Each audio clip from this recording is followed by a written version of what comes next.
Welcome to another podcast of the current situation at Manchester United.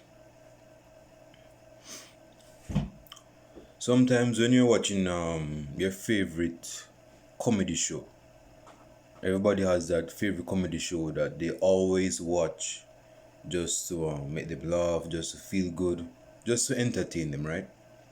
But it's going to come to a time where that show of yours, that's the show that you always love to watch, it's going to there's going to come this breaking moment where it's not striking your dopamine anymore. You're not feeling good because you're used to the scenery in the comedy. So it's not going to have a positive indictment of you feeling happy or laughing at. You're going to be like, okay, I don't need to be watching this no more. It's boring now, so I don't need to be watching it. That is how I see the results in terms of Manchester United under this management. There is no progress that has been made up until this point. After 3 years, there has not been any. Well, we have seen certain progress, but it's like we're taking two steps forward and one step back. So it's not really we're moving at a steady speed where we can say, okay, we're making improvements, we're making progress, and because of that progress, we're making success, and that's not the case. Manchester United played against a Manchester City side that is not at their best this season. Given my preview yesterday, I basically stated that this is not a 2017 to 2019 Manchester City side. Everybody can see that. Even Steve Wonder can see that. This is not a prime, at the time, Manchester City side that can break sides into halves and score a multitude of goals. This is a side that still have quality players, but their players are getting washed. This is not the same Kevin De Bruyne. But despite all of that, this side brought their luggages and came to Old Trafford and bossed our own stadium. Imagine a visitor came to your house. No, time right now, step right there. If you know your history, back in the day when things were how I should say this now, like The Walking Dead. Imagine like Negan coming into Rick Grimes, because he was the leader of the pack, and basically took over their positions. There were persons back in history, not to make this a history class, but there were persons in history that would come to your yard and take your ownership positions, what you own, whether it's your kids, your wife. That's a uphill the prospect. They would take your property, take everything. That is what Man City did to Manchester United at Old Trafford. Of course, we're not going to boss Man City. We don't have the players to be doing that in terms of ball possessions. We're not going to match Man City's ball possessions prowess by doing that, because we are very inept and out of our depth in that department. And definitely, let me just get into the game because I don't want this to be very long. I didn't know that Cavani was injured when I did the preview yesterday. So Cavani was left out of the squad. But because of that, Greenwood came in and Cavani was left out of the squad. Now, of course, the midfield, when I saw the midfield, I wasn't surprised by the midfield. And any whenever it's my hair kind of growing out, that means its wings is trying to come out. I need to get a haircut as soon as possible. But I was saying that if you saw the midfield of Manchester, any person that knows football would say the midfield battle is very crucial. If you do not win that midfield battle, then you're going to essentially lose the game. We were second best in that game. We did not win the midfield. Our midfield did not. Well, we can't control the midfield. Scott McTominay was caught out a few times. Fred was being Fred. I don't. That's like enough said. I don't need to get deep into that. Cristiano Ronaldo was very. No, I'm not going to blame Cristiano, because you can do so much for his side. Then it's come to a point where you're gassing your gas tank does run out. You're human, you have batteries that need recharging, so you're not going to be on this ongoing process like you're on a life support. You see me? So, Ronaldo, bro, this what did I tell you guys in a in a previous video? I told you that as good as CR7 is, he cannot be the main man. He cannot be our Superman 24/7. This is a football side. This is not an individual sport where a man has to dominate on his own. This is a team sport. This is a unit. A unit that needs other persons, other bodies to function as a side that is on the same wavelength and can move on the same singing pitch. CR7, again, and not to blame him, but he was very. Yes, he got chances to score. I mean, there was a chance. Man, that shot, that shot was very good. It's a wonder how Edison saved that. But in the game itself, my man, again, it's not his fault. It's not his fault. Most of the game, hold on. Most of the game, my man was in the shadows, isn't it? Like he was under a rock or something, like someone just hide him under a rock or something. But it's not his fault that he was I wouldn't say missing, but it's not his fault that he didn't get a lot of the ball. When you're a striker and your side is not having a lot of the ball, do not expect to get the ball at your feet a lot of time. You'll be lucky to get 3 touches in the first half if your side hasn't touched the ball as much in the game, if you're a striker.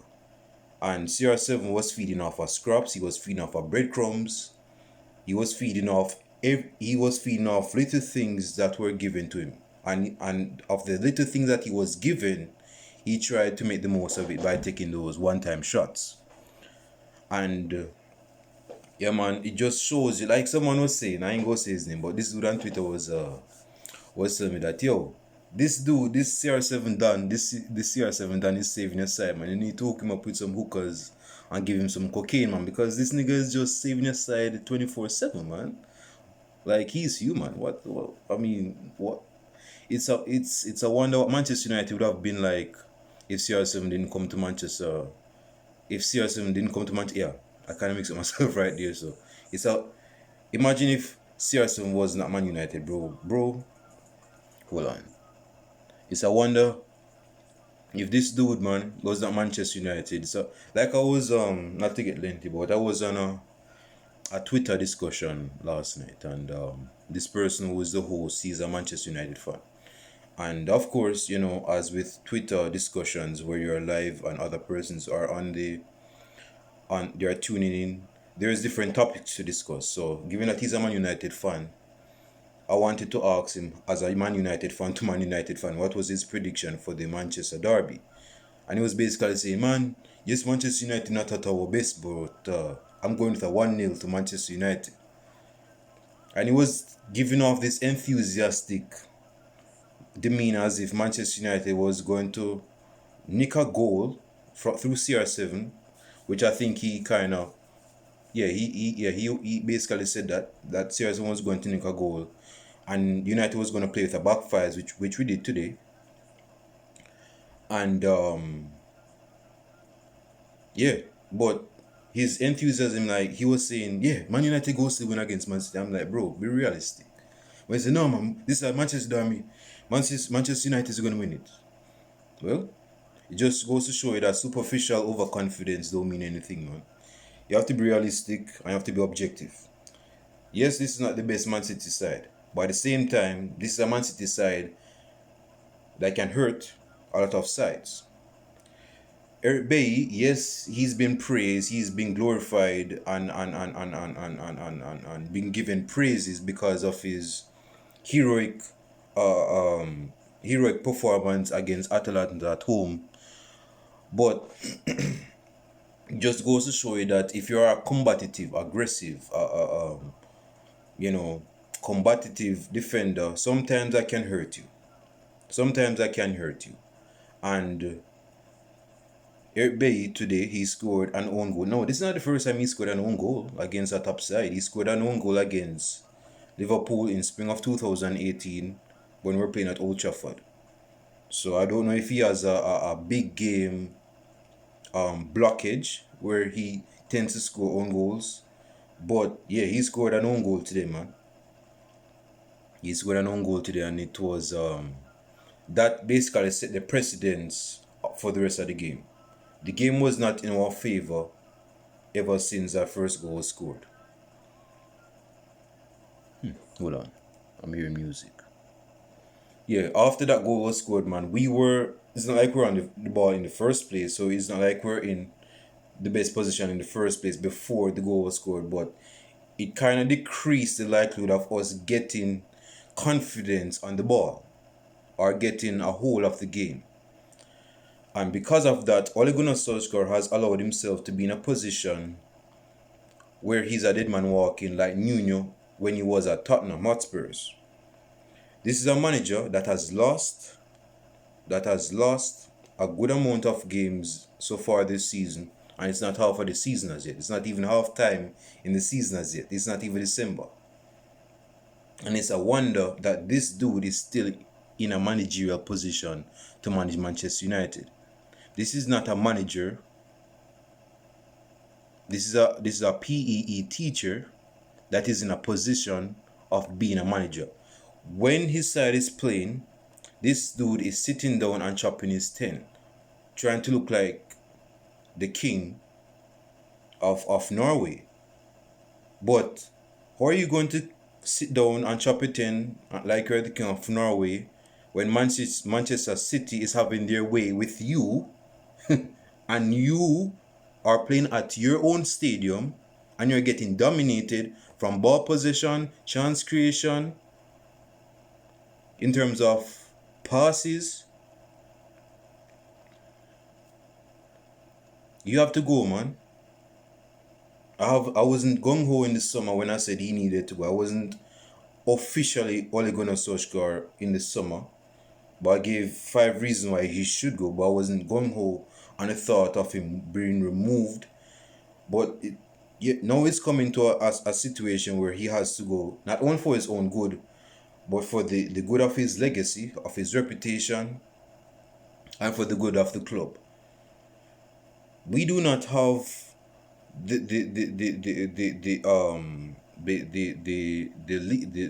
leadership in. I'm not saying this correctly. I'm not saying this right. I'm kind of agitated because of the result. But we do not have the owners to have the balls to remove this dude. They are still stuck in their sentimental ways. Oh yes, Ole Gunnar Solskjær won us the treble in 1999. How can we at the same time remove this dude when he scored the winning goal in a Champions League final, which was very vital in us winning the Champions League title in the final against Bayern Munich at the Camp Nou. Dude, take a chance, grow some nuts for once, please. I'm even asking you, please, nicely, and sack this manager. I am asking you nicely to sack this manager. Zidane is available, and he is more than capable of bringing us to a place where we can win titles. Conte is no longer available. He's off our to-do list, so he's at Spurs right now. And hell, if Conte start up a storm at Tottenham and they start winning titles and Ole hasn't won anything, that's if he hasn't been sacked by then, by the way, then that says a lot about us. That says a lot about us. I was listening to, no, I'm not going to get into that, but this person was saying on Don Robbie's channel, YouTube channel, with Sophie, with this Manchester City fan, and Aaron, who is a Man United supporter. I've listened to him a few times on Rant's channel. He's basically said that the height of comfortability in that Man United side is very high. There is no challenge for the players. The players are in a situation of comfortness and complacency. So they have this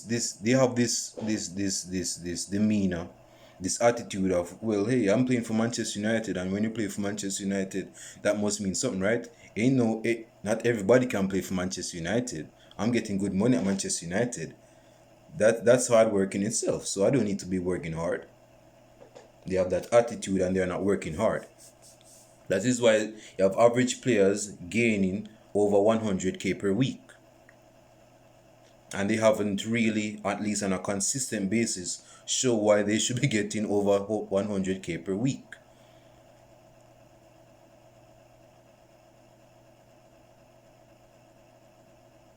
Danny Van de Beek got some minutes today, and I guess the reason why he got minutes today is because, as you guys know, like I mentioned in my previous video yesterday, his other half is having a baby and it's his first child. So I guess when Ole Gunnar Solskjær heard that, he's like, okay, big man, you're still a young man and you're still a football player. I know I haven't been giving you any minutes, but at least you're getting some minutes off the pitch, so that must mean something, right?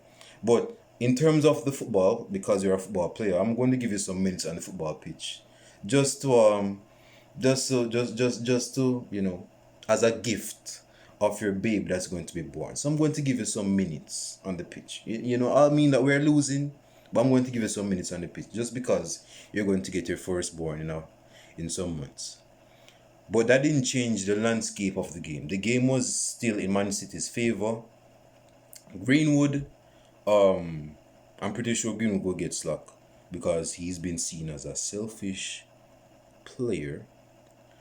When Rashford came on, bro, this is 60 minutes to go on already? Man, when you're on a long run, man, time just fly by like that. I need to wrap up. So when Rashford came on, the game wasn't in our favor, bro. And again, bro, Bernardo Silva,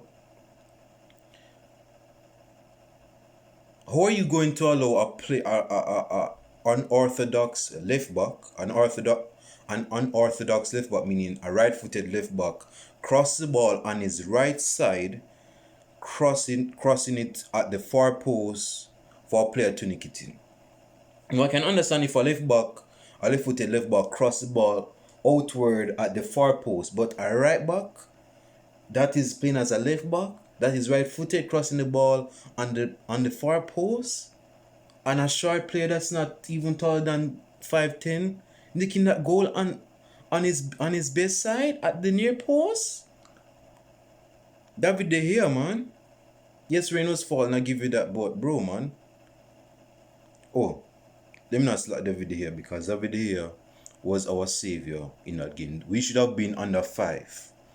But the spirit of David De Gea in 2017, 2018 came upon him, came on his shoulders, and rejuvenated the David De Gea of 2017, 2018. Or previously, like in previous years, like 2014, 2015, 2016. That was the prime David De Gea.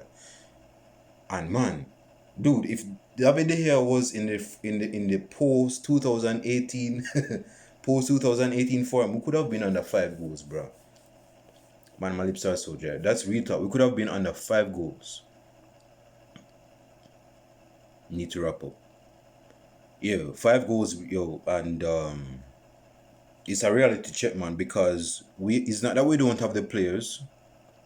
Jadon Sancho, I've heard person saying in a few live chats that Dortmund is not having the best season, and that's because one of their best jewels from their puzzle has left for a side that is not really worth leaving for.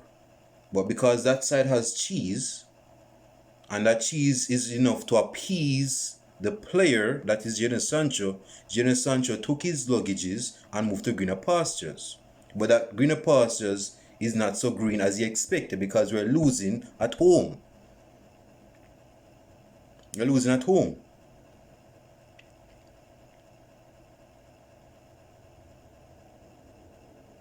So this is my thing, man. And I'm not saying this because other person are saying it. I'm saying this because I am saying it. I've been saying this long ago. Ole Gunnar Solskjær, we thank you for your services. Yes, you came in, you set to the side. You got a few good positive results in fall of 2018 following Jose Mourinho's sacking. You gained back the side on your side. The players seemed happy. Pogba was happy, of course. Martial was getting goals. Yes, Lingard was moonwalking at the Emirates Stadium. Although Lukaku wasn't the main striker that you mainly wanted to use, because you wanted to use a fast, intricate front three, and Lukaku is not the most, you know, fastest player. Yes, you wanted a front three. Yes, you have gained some good. Yes, you played some good football with the United side right now. At the time, I should have said. And Man United was bought on that deceitful thought. They were bought on that deceitful thought. And because they were bought on that deceitful thought, they gave you a 3-year contract as permanent manager. And as that saying goes, it's going to take you a good while to reveal who you really are as a person. In this context, as a manager. If you, on false pretense, gave Manchester United the false impression that you knew what you were doing, and they gave you a 3-year contract because they thought that you know what you were doing, but 3 years down the line, at this specific time, where we are losing points, we're on 17 points now, and if Arsenal win their next game, we are below Arsenal, something that hasn't been said for a good while. Then this shows you that you're fraudulent. It shows you that you're fraudulent, because initially you were showing as if you knew what you were doing when you didn't. It's just that managers at some point are going to have their honeymoon phases, or their purple patch form, misleading people thinking that they know what they're doing when they really don't know what they're doing, and they get 3-year contract. Bro, you have to leave. Yes, you came second. Yes, you came third.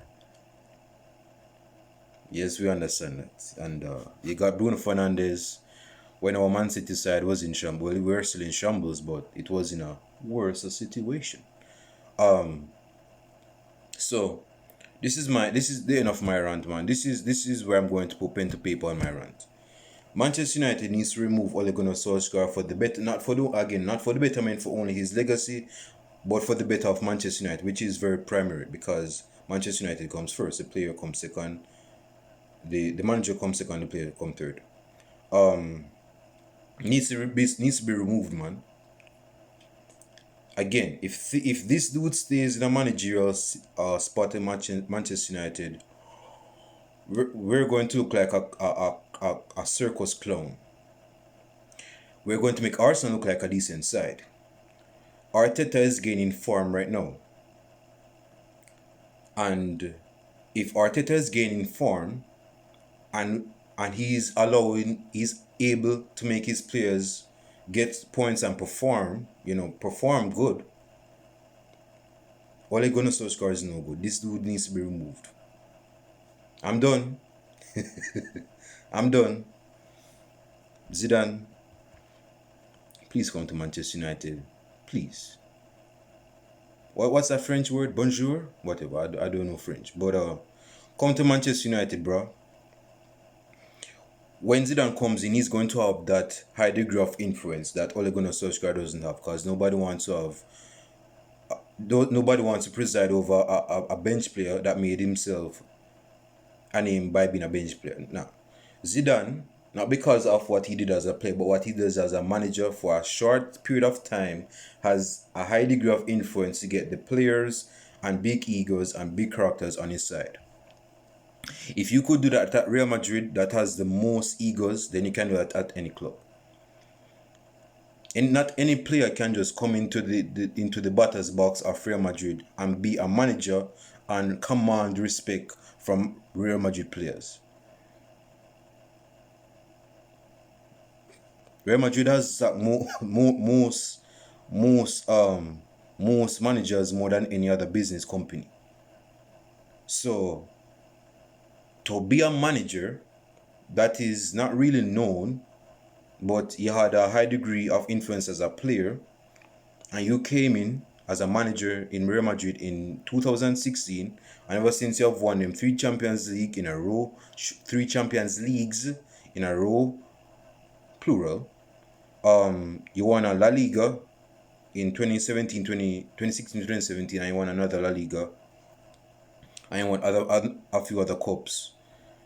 This dude is more is this dude is a oh I need to finish up. This dude is a better man to lead Manchester United forward. So this is the main meat of my rant, man. This dude named Ole Gunnar Solskjær, PhD from Norway, and he has to be removed from a managerial position from Manchester United. I'm done. Enjoy the rest of your week. Stay safe. Ole Gunnar Solskjær, I know that you're watching. Goodbye, bro. You need to leave. You need to be removed from Manchester United. Ronaldo should be your manager. Ronaldo should be your manager. You should be the player. Ronaldo should be your manager. I'm done. Bye-bye.